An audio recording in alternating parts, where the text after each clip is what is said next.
अस्सलामुअलैकुम, मेरा नाम है महारोश शुमरानी। मेरा ताल्लुक़ सिंध के शहर हैदराबाद से है।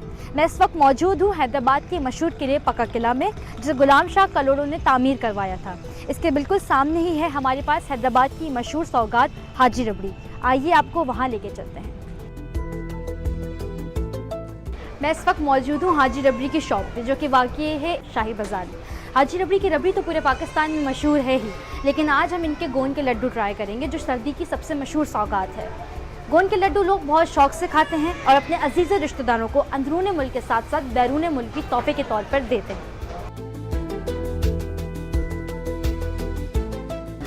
हाजी रबड़ी के मशहूर गोंद के लड्डू, उनके बनाने का तरीका देखते हैं और आपको भी दिखाते हैं कि उसमें कौन सी अशिया इस्तेमाल होती है।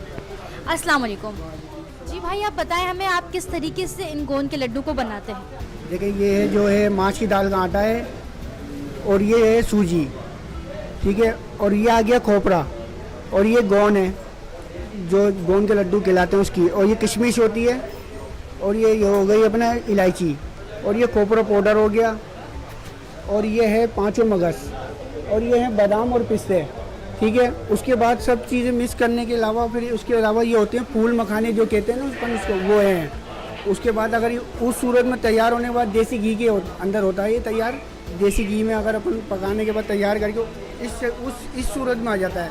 देखें आप, ये गोंद के लड्डू जो हैं, ये देखें, ये गोंद के लड्डू हमारे जो है तैयार हो गए, और ये इस सूरत में आ जाते हैं। ये ऐसे फिर हम बाहर इसको सेल के लिए लगा देते हैं डिस्प्ले में, और बाकायदा देसी घी और बेहतरीन आपके सामने मटेरियल है जो भी है।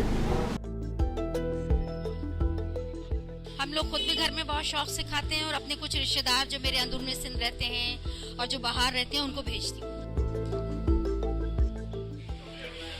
तो अब हम ट्राई कर रहे हैं गोंद के लड्डू। बहुत मजे के दिख रहे हैं ये, मुंह में जाते ही घुल गए, और ये बहुत टेस्टी है। आई स्वेयर, बहुत मजे के हैं। आप जरूर ट्राई करिएगा।